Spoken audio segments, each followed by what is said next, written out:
Salve, salve, gente boa! E aí, tudo bem? Seja bem-vindo, seja muito bem-vindo aí ao canal. Nesse vídeo falaremos a respeito do seguinte: onde está a verdadeira vida? Extremamente importante esse vídeo, então vem comigo até o final.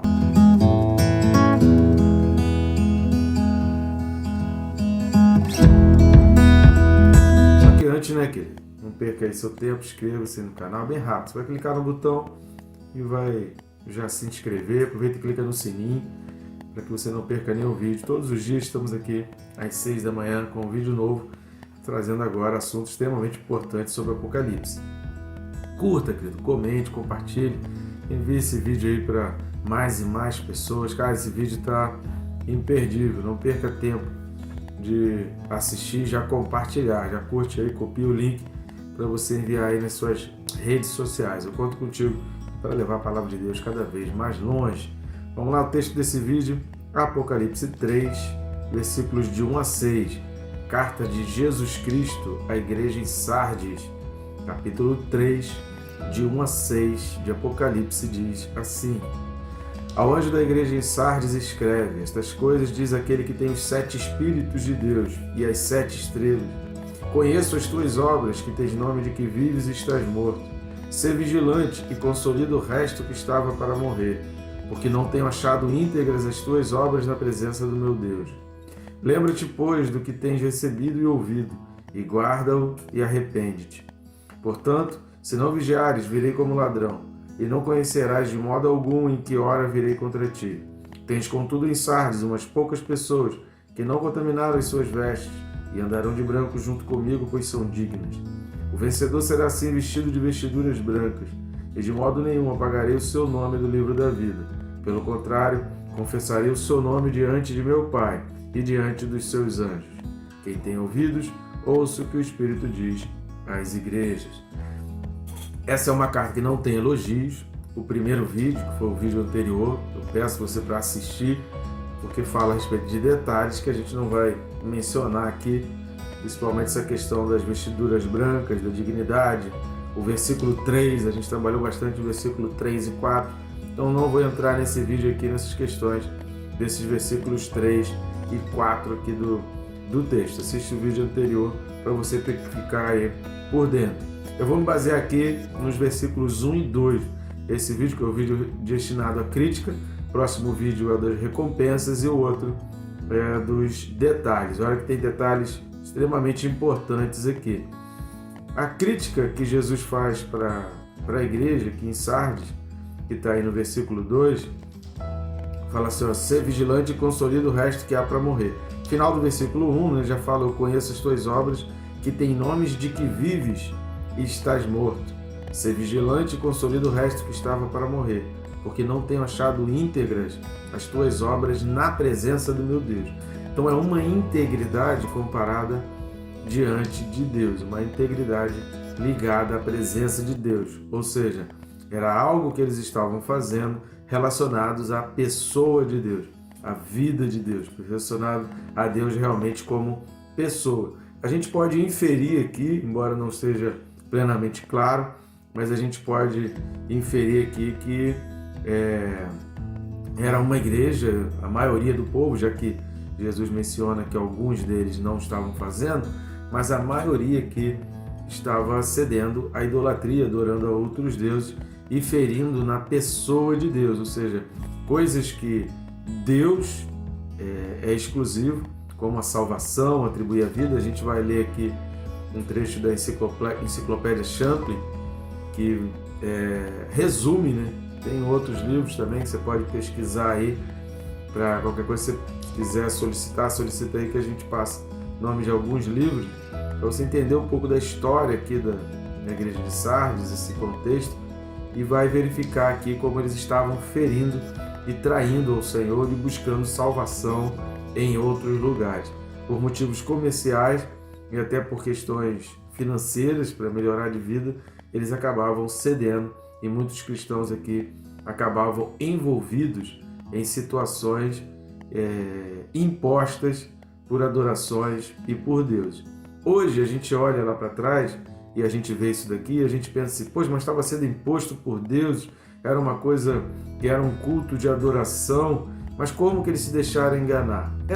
É fácil, porque quando eu leio aqui o que era feito, quando eu leio aqui quem são esses deuses, você vai identificar com muitas situações que muita gente crente, ou pelo menos se diz crente, que está dentro da igreja hoje, anda praticando. Então, a gente dizer assim, olha, quando você faz isso, isso é uma adoração, isso é uma idolatria, hoje em dia corre risco até de você ser preso. A gente tem que falar com muito cuidado, por isso eu vou fazer questão de dizer que eu estou lendo a enciclopédia e vou fazer pequenos comentários e eu vou pedir muito a sua atenção, porque algumas coisas vão estar nas entrelinhas. Você vai precisar inferir, você vai precisar deduzir e fazer a comparação daquele tempo com esse. O que eu te digo aqui, antes de ler o que a gente vai ler, é que Jesus não se agradou. Essa igreja não tem elogio, só tem crítica, e Jesus vai dizer, eu conheço, você tem nome de que vive. Por que tem nome de que vive? Era adoração à deusa Cibele, que a gente vai ler aqui, e que vai girar em torno de Ísis e Osíris. Então são Ísis, Osíris, Cibeles e outros deuses também, né? Eu vou ler aqui. E você vai verificar aqui que há muita semelhança com o mundo de hoje. Há muita coisa sendo feita hoje. E há muita gente querendo trazer para dentro da igreja essa adoração a Cibele e esse culto de Ísis e Osíris para dentro da igreja. Então nós precisamos ficar vigilantes. A ideia aqui de trazer a crítica de Jesus Cristo é para que as igrejas se percebam que precisam ficar vigilantes, que é um perigo trazer essas coisas para dentro da igreja. Por quê? Porque não quer que as pessoas sejam felizes? Não, porque isso é uma idolatria, isso afasta as pessoas de Deus, isso vai levar a pessoa para o inferno.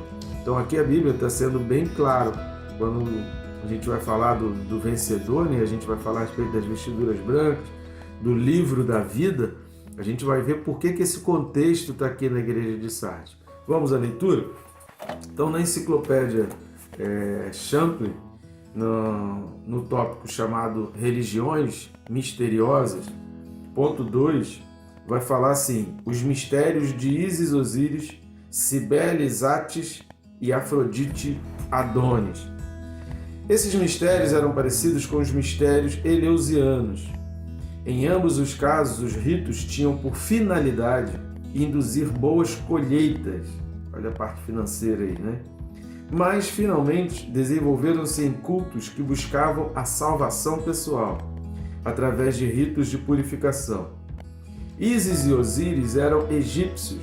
Segundo a crença, Osíris teria sido morto e desmembrado por Sete, o deus maligno.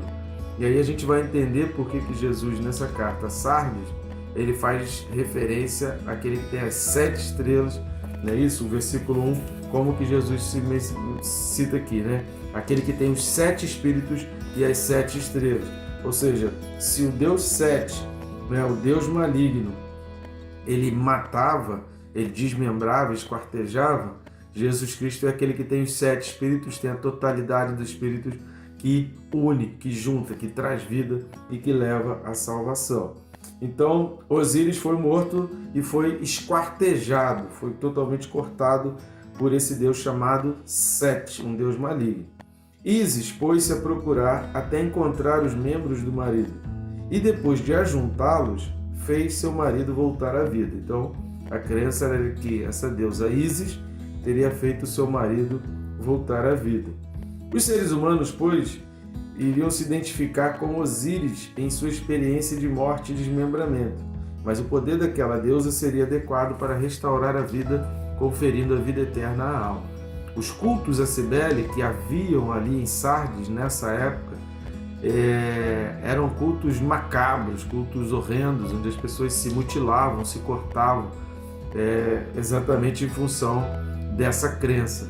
E aí muita gente morria, porque esses deuses não traziam as pessoas à vida, né? Era só enganação e mentira.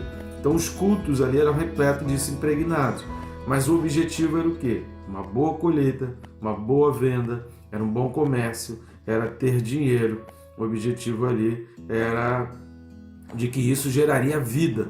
Por isso Jesus fala, você pensa que está vivo, mas você está morto. Continua o texto. Os frígios adoravam Cibele, que terminou tornando-se conhecida como Magna Mater. Sabe o que significa Magna Mater? A grande mãe. Ela era a deusa da fertilidade, a grande mãe ligada à fertilidade, deusa Cibele, deusa que era adorada aqui na época de Sardes, aqui na época da escrita desse texto. Atis, que era amante de Cibele, não eram casados, então a gente já começa a ver uma linha de pensamento, de adoração que já começa a fugir do conceito de casamento. Ela era amante. Atis, que era o seu amante, foi emasculado, a fim de que a sua virilidade fosse dada à deusa. O que é emascular? Emascular é tornar o homem o mais perto de uma mulher, é efeminar o homem, é tirar a sua virilidade, torná-lo covarde e tirar a sua coragem. Então, o objetivo desses deuses, ao efeminar homens, ao querer que o maior número de homens sejam efeminados, é para que se crie uma sociedade sem coragem, uma sociedade covarde, uma sociedade que não enfrenta os seus inimigos e que cede muito facilmente. Não por menos que a cidade de Sardes foi invadida 2 vezes e os homens ali covardes que eram foram pegos de surpresa.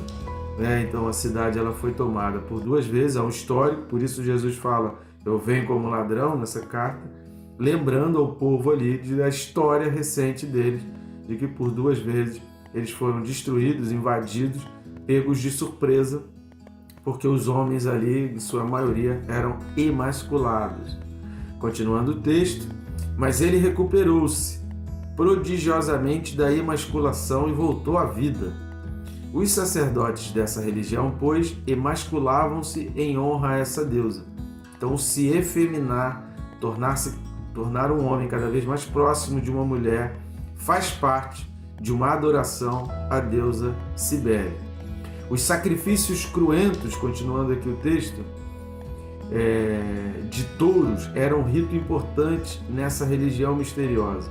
O sangue gotejava da plataforma onde os sacrifícios eram efetuados, pingando sobre os iniciados, que ficavam embaixo da plataforma. E esse sangue, segundo supunham, garantia a vida eterna aos iniciados. Na Síria, Afrodite e Adonis eram as principais divindades pagãs vinculadas às religiões misteriosas. Aquela deusa personificava a vida-mãe da natureza. Traz alguma semelhança de hoje? Enquanto seu companheiro representava a morte e então o renascimento da vegetação. A morte de Adonis era representada por meio de um drama místico. Quando Adonis morria, havia muita lamentação, mas um júbilo frenético acompanhava a sua imaginária ressurreição. Esse drama simbolizava as esperanças que os iniciados tinham de vencer a morte e serem restaurados à vida, a saber, a vida eterna. Mutilações, homens se tornando efeminados, emasculados, tudo em adoração a Deus. E é nesse contexto que Jesus vai dizer, olha, se o Deus 7 esquarteja e corta, eu tenho os 7 espíritos que junta, que une e que traz a totalidade da vida.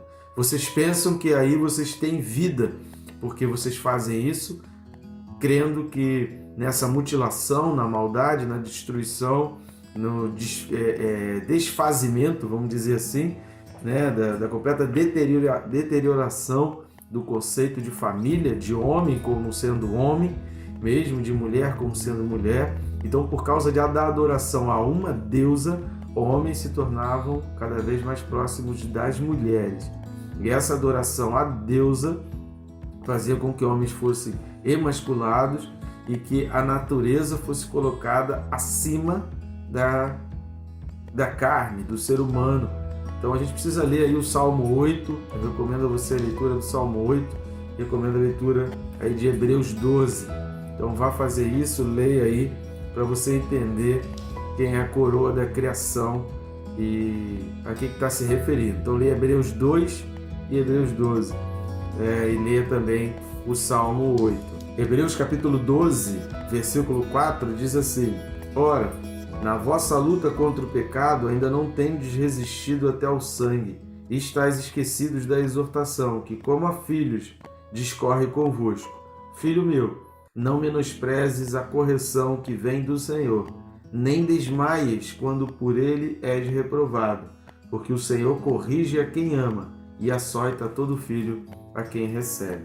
Com essa carta Sardes, o Senhor está nos corrigindo, orientando o rumo, ditando para a igreja: cuidado, emasculação, efeminação, o culto à natureza. A gente precisa ter muito cuidado, querido. Uma coisa é a gente cuidar da natureza, preservar a natureza.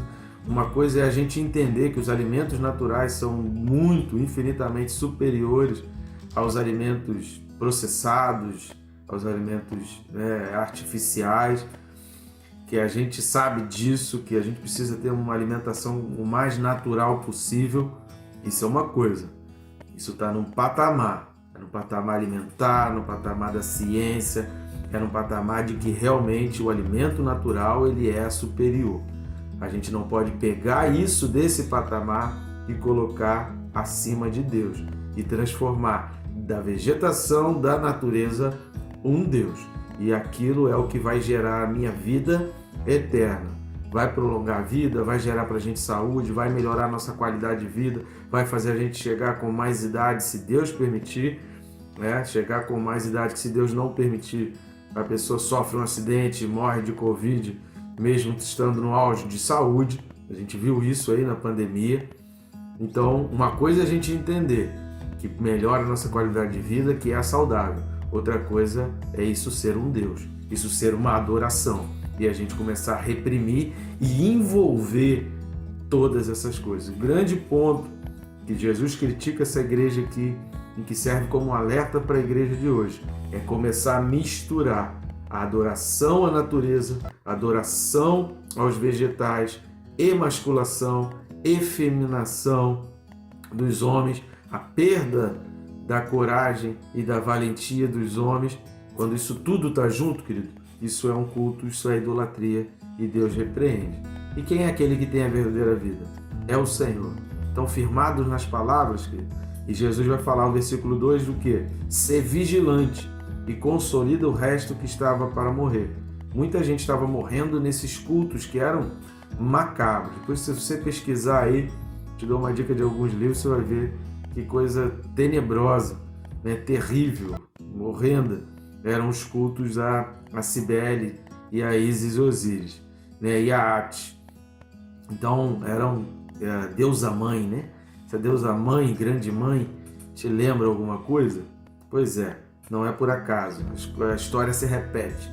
A vida do ser humano, a história da humanidade, ela se repete. Esses deuses, querido, eles não estão abolidos, não estão esquecidos.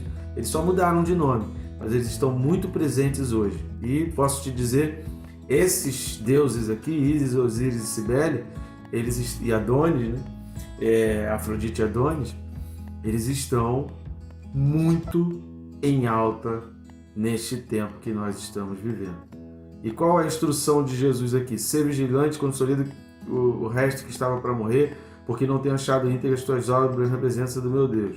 Lembra-te, pois, do que tens recebido e ouvido, guarda-o e arrepende-te. É hora de arrependimento, querido. É hora da gente se prostrar e parar para entender. Querido, na dúvida, fica com a palavra de Deus. Tá na dúvida? Poxa, mas isso é tão bom. Poxa, mas aquelas pessoas são tão legais. Poxa, mas aquelas pessoas que falam tanto da natureza, da vegetação, de uma alimentação livre de animais. Poxa, parece ser tão bom. Fica com a Bíblia. Na dúvida, fica com a Bíblia, porque na hora que você estiver diante de Deus, o que vai valer é o que está escrito na palavra dele. O que vai valer é o que Deus revelou, não são o que as outras pessoas disseram. Então, na dúvida, permaneça fiel à palavra. É isso que Jesus vai dizer em todas as cartas ao Apocalipse e é o que vai fazer parte do próximo vídeo. Até lá então, querido. Que Deus te abençoe rica e abundantemente.